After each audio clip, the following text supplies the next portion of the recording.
What's up, everyone? So we have a Toro here. It's a 7.25 foot-pound of torque, 163cc, newer Briggs and Stratton engine here. And the problem is there's a whole lot of water in there because the gas cap isn't on there.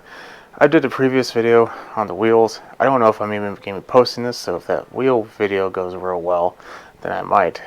But let's continue. I believe that there's water in the tank. We know that for sure. I most definitely can guarantee there's a lot of water in that carb. So we're going to go ahead and fix that problem so we can get this machine running again.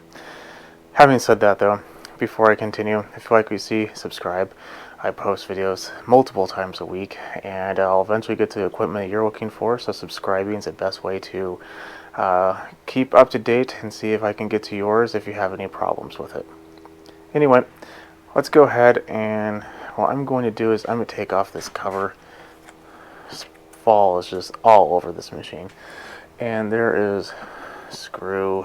I think there's a clip in the front here, so when you take it off, you're going to want to pull it back real gently. And yeah, I'm going to take that off, and then we can get easier access to the carburetor. Now that we have that off, we have a little bit more of a view. We still might, well, we probably will be taking the tank off as well, but that is going to be a little bit of an additional process. It's either a 5/16 or 8mm. There's going to be 3 of these bolts to hold it on. This is only for the larger engines. I think it's the 140cc, the 5, I don't remember the size, to be honest. It's escaping me right now, but they're very common as well. Won't have that. Okay, now that we're done with that, we can remove this tank. Now, it's a plastic tank. They're good and horrible at the same time. Good, the fact that they don't really corrode very easily or at all. They can crack, but you also are kind of limited on how you can clean them. You pretty much have to either stick with time or compressed air and a little patience. That's really the way you're going to have to go. You can't use heat like on a steel tank. But there are 2 8mm and 2 7mm screws that hold this plate on the carburetor. For whatever reason, they chose those, which makes sense for millimeters. But you could also use a 5/16 and a 9/32. That one's a little harder to get your head around. Mainly because when's the last time you've even used your 9/32 bit? Do you even have one? Go pause this and check. Now that you know that you'd probably have one, let's go ahead and take off that fuel line. Even though there's just water in there, I'm going to take a pair of needle nose, or excuse me, vice grips. I'm going to clamp the fuel line. If you're really paranoid about it, yes, you can put like fuel line over the prongs or head of the pliers, but it's really not needed. Let's make sure you don't damage it, more or less. To lift up the tank, slides right off its little housing. That's going to allow us to gain access to the fuel line a little easier, which is indeed right here. I don't know, once you twist it off, it comes off a little, or break the seal, comes off a lot easier. Okay, that is off. We're going to take this outside and let it drain. Now that's taken care of, we're going to take this off. And we're going to gently remove the choke and gently remove the throttle. And now we get to clean it. Now if you're watching this because you have a carburetor like this to clean, you're in luck because this is one of the easiest ones you can possibly find. That same 7mm removes 2 screws on the bottom. Now, I say easy because if you know what you're doing, it's not hard at all. But it can be a tad bit on the irritating in certain areas. Super annoying spot is right here. We have to separate the bowl. It has a pretty hefty gasket or seal on it. Sometimes they don't really like to play well with you. Oops. Don't do that either. If you can just wedge a screwdriver in here. There we go. It's all good from there. Now that is a mixture of water and gas. I smell the gas. So from here forward, you really don't have a whole lot more to do except dry it off and clean the jetting. You see how there's no corrosion? One of the only benefits of having a plastic carb. Take a flathead screwdriver, put it in between the white part and the black housing. This is an emulsion tube with a jet imprinted on it, and you're just going to rock your screwdriver until it comes out.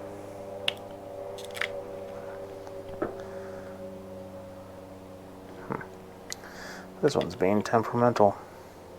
There we go. Now, if you don't have an air compressor, you're going to want to clean this with a bottle of carb cleaner. Remove the O-rings. They will be destroyed if anything touches that. If compressed air in a can, that would be a good one. But you're going to want to clean out all these little surfaces, especially right here.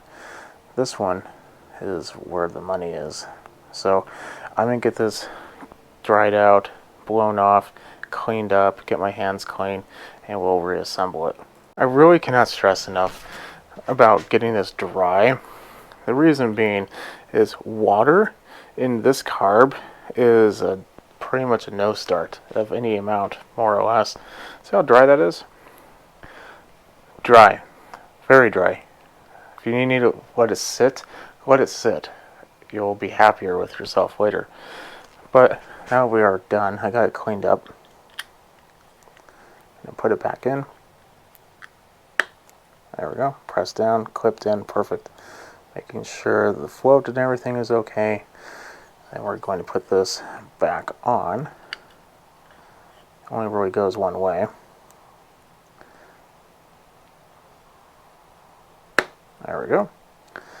We put our screws back on. This is the exact same process for pretty much all these carburetors. So if you have a smaller version, it's the same thing. If you have a larger one like this, don't worry. So I'm going to get this put back on, and then we will go ahead and give it a pull. But, yeah, that's mostly from the outside if you're looking at that. Just like getting this dry is important, getting your tank dry is especially important as well. I spent a good 10 minutes with my air compressor blowing in there, taking a dry towel, cleaning it out. Both the line and the tank are very, very dry now. So let's go ahead and put this on. Now, see this white little ring here? It's holding a O-ring inside there. It's going to be important to make sure it's there. Sometimes it does get stuck. But if you don't have it, then you will have a huge vacuum leak.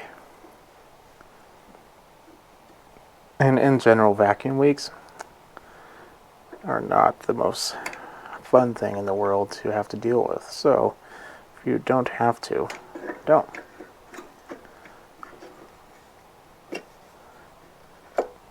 There we go. As easy as that. Then we come over here, put our fuel line back on, nice and snugly. Put our clip back where it came from.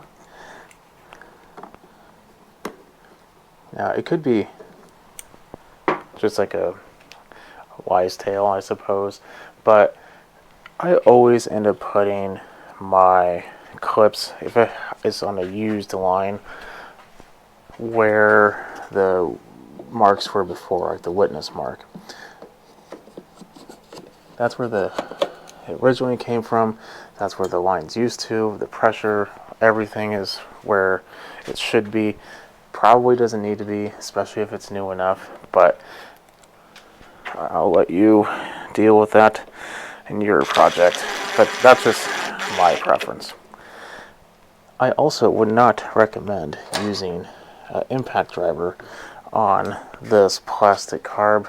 I've done probably a few hundred of these carbs, so I'm not too concerned about it. But you shouldn't. I say that as soon as that's not wanting to cooperate. Oh, it's too high up.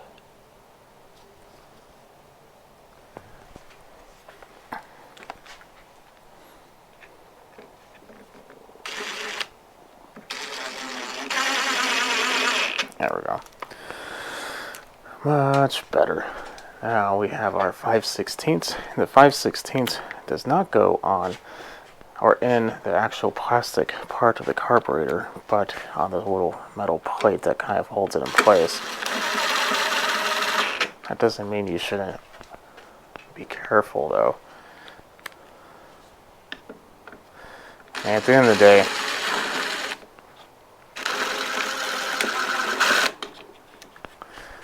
we're going to have two difficult ones, aren't we? At the end of the day,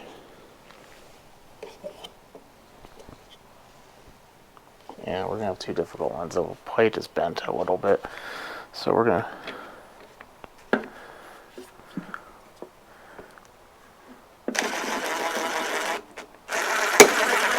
There we go. Perfect. Nothing like good quality, manufacturing. I'm going to put the cover on, and then put a little fuel on there. We'll give it a pull and see if it works. We have fuel, new air filter. I just checked the oil, and the oil doesn't look bad at all. Like I said, I don't think this engine has, I don't know if I said it in this video, but I don't think this engine has a lot of time on it. So, let's give it a pull. Since it is freshly cleaned and everything, it might take a little bit extra, but let's give it a try.